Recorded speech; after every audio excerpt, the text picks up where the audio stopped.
What's happening, folks? Back with another reaction, and back with some more live Aha from their 1994 performance at Sentrum Scene in Oslo. And the next track in the playlist is Touchy, which I know is not everyone's favorite Aha tune. I think there's even a couple folks in the Aha family who are notably disinterested in this track, at least compared to most of their other songs. But yeah, it's a tune from Stay on These Roads, 1988. It has a very light and bubbly atmosphere to it. The lyrics are perhaps a bit less bubbly in the sense that they seem to be standoffish toward another person, feeling trapped in a room with someone and sneezing as they look around for an escape, which is a line that amuses me to no end. But yeah, given the way this concert has been heavier with the live instrument sound, a more rock-based atmosphere, and Morton's vocals occasionally pushed beyond and with more fire than on the studio album tracks, I wouldn't be surprised if this is indeed superior to the album version. So let's give it a listen. This is Aha and a live performance of Touchy from their concert at Sentrum Scene in Oslo, 1994.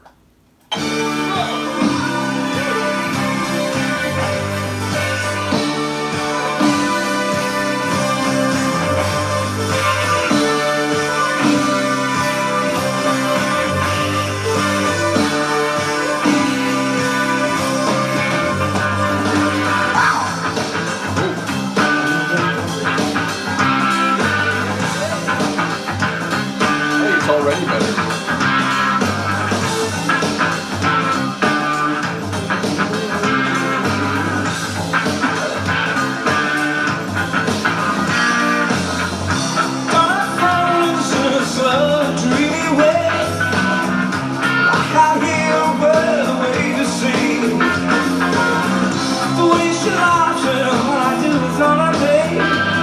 I'm waiting for this moment, but it's so fine.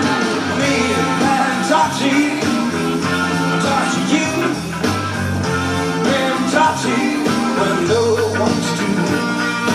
Me and Touchy, talk to you. Me and Touchy, yeah, no one's to.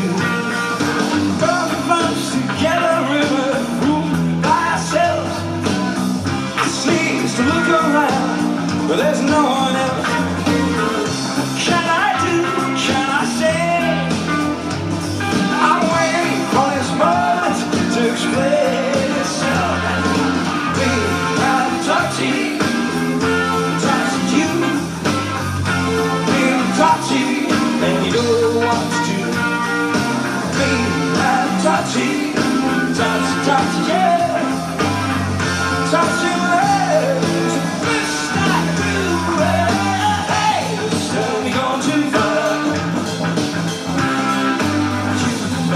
Touchy we are. Hey, this has gone too far. Come on. Oh, touchy, touchy we are. Gonna find us in a slow and dreamy way. Now she reads me what the papers say. So what is your love to what I do? I'm waiting for this moment to explain itself. Me and Touchy, touch you. Me and Touchy, what you want to do.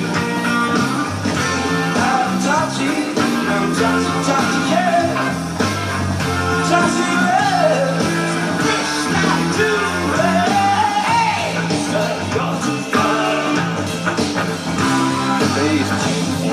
Touchy we are. Hey, it's gone too far. Come on. Don't you know I'm touchy? Hey.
think they said yes to whatever that was.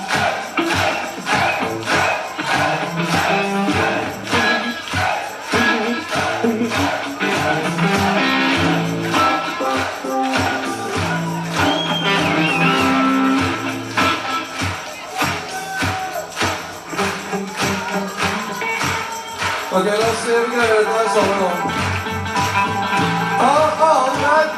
Annenhver slag, ikke sant?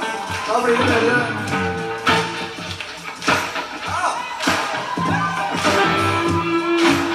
Hvis det blir fett nok nå, så starter vi.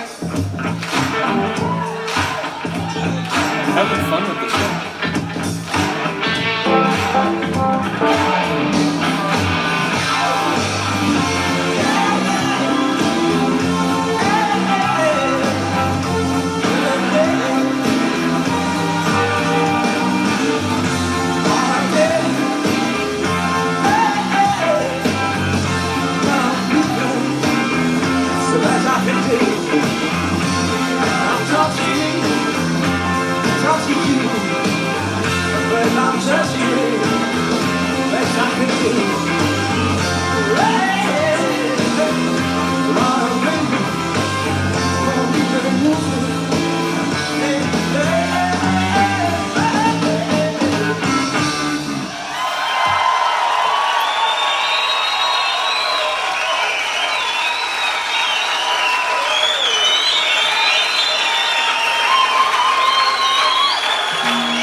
Wow. Well, they definitely elevated the tune significantly. Again, you know, I don't mind Touchy, certainly seemingly not as much as a few other people do, but I definitely, you know, it's not one I would put in the pantheon, but that was the best version of it I've ever heard. Obviously, it had more of a blues rock feel, not just in that long jam session interlude, which was really cool because, you know, maybe some of the tunes are a bit more sacrosanct. You don't want to change too much because people love every part of it, and even if you make it a bit more powerful or you flourish a bit more in certain parts, if you change it dramatically, people might like, wait, you know, it's not the tune that I'm expecting, that I've been waiting to hear in this way.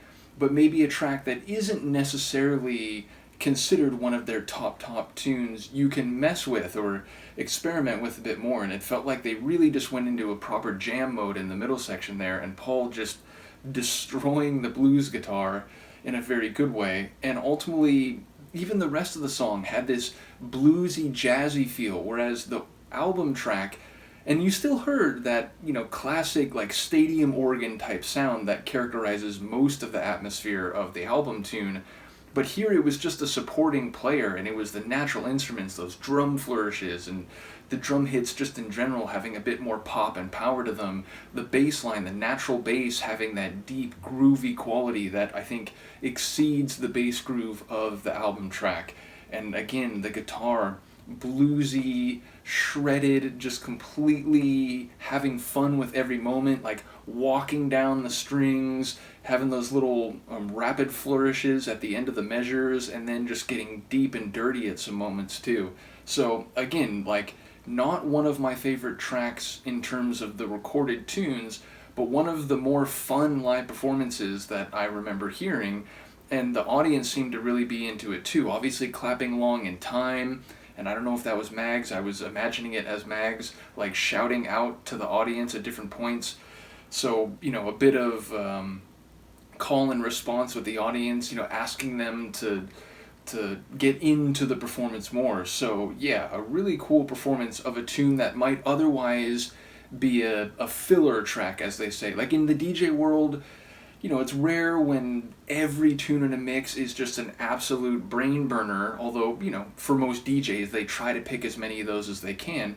But sometimes you don't want to double load those. Like if you have a really brain-melting track that everyone's going to go crazy over, you might give them another track that keeps the vibe, keeps the energy up, but isn't quite as standout, and then you might bring another standout one after that. And it's always like the balance of, you know, trying to find really marquee tracks and mixing them with others that maintain everything you're doing in the set, but perhaps don't draw attention away from the big ones. So here with a track like Touchy that maybe isn't a Pantheon tune for a lot of a-ha fans, it makes sense to experiment a bit more with it and make it flourish a bit more, even if it's not one that everybody's waiting for in the concert. So bottom line, I love what they did with that. I think they enhanced and made the tune superior relative to the recorded version by a country mile. So let me know what you guys think of that performance, and I will see you next time. Peace.